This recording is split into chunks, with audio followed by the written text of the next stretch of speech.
قرآن کی تفسیر سنی. رسول کائنات صلی اللہ علیہ وسلم کی چچا ہیں ابو جہل.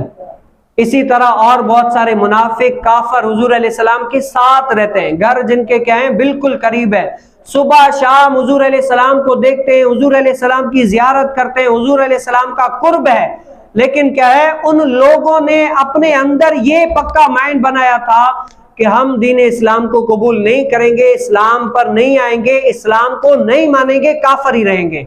تو زندگی حضور علیہ السلام 63 سال ان کے بیچ میں رہے, دین اسلام کا درس دیتے رہے. خوش نصیب جو تھے وہ اسلام پہ آتے گئے, اسلام کو فالو کرتے گئے, اپنے کفر کو چھوڑتے رہے. لیکن یہ جو حضور علیہ السلام کے قریب تھے نا, ابو جہل, ابو لہب, اتنے سارے جو کافر, عتبہ, شیبہ, یہ اتنے سارے کافر جو تھے نا حضور علیہ السلام کے قریب تھے, روزانہ دیکھ رہے تھے, کلمہ نہیں پڑھا. حالانکہ دور دور سے لوگ آتے, ایک جھلک دیکھ کر حضور علیہ السلام کو دیکھ کر کلمہ شریف پڑھ کے مسلمان ہو جاتے ہیں. ایک جھلک دیکھتے کلمہ پڑھ لیا مسلمان ہو گئے. لیکن جہاں قریب والوں کا, جن کا گھر حضور علیہ السلام کے گھر سے ملا ہوا ہے, اٹیچ ہے, صبح شام حضور علیہ السلام کی زیارت کر رہے ہیں, اور وہاں پر اگر کوئی کافر حضور علیہ السلام کے چہرے کو دیکھ لیتا تو مسلمان ہو جاتا. لیکن یہاں والے روزانہ دیکھ رہے ہیں, کیا ہوا, مسلمان نہیں ہوئے, کافر ہی مر گئے. دائمی طور پر جہنم میں رہیں گے, دائمی طور پر کبھی بھی جہنم سے نکالے نہیں جائیں گے, حالانکہ روزانہ حضور علیہ السلام کو دیکھ رہے ہیں.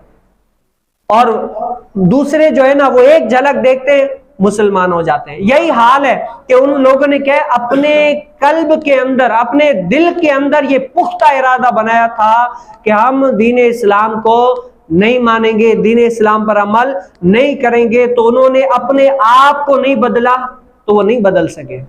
جب تک اپنے آپ کو نہیں بدلانا تو وہ کافر کے کافر ہی رہے, جو منافق تھے منافق ہی رہے, جو مشرک تھے وہ مشرک ہی رہے, اسلام میں نہیں آئے, کافر مر گئے, اپنے آپ کو نہیں بدلا. اور جن لوگوں نے اپنے آپ کو بدلا نا, بڑے بڑے گناہ کیا, بڑے بڑے گناہ کیے, لیکن کیا ہے ان کو عقل آ گئی کہ ہم نے غلط کیا ہے.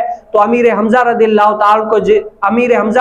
تعالی عنہ کو جس نے شہید کیا نا, اسلام واضح ہو گیا نا, تو کلمہ پڑھ کے اسلام میں داخل ہو گئے.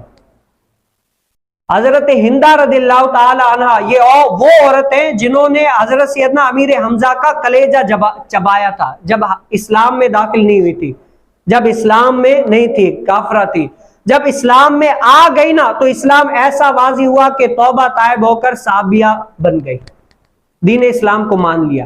یعنی بڑے بڑے گناہ کیا, لیکن کیا ہے اپنے آپ کو بدلا, اپنے آپ کو بدلا کہ یار اب بدلنا چاہیے, کیا ہے اب بدلنا چاہیے, اب بدلنا چاہیے. جب بدلا نا, بڑے سے بڑے گناہگار چھوڑ کر, گناہوں کو چھوڑ کر اسلام میں آ گئے.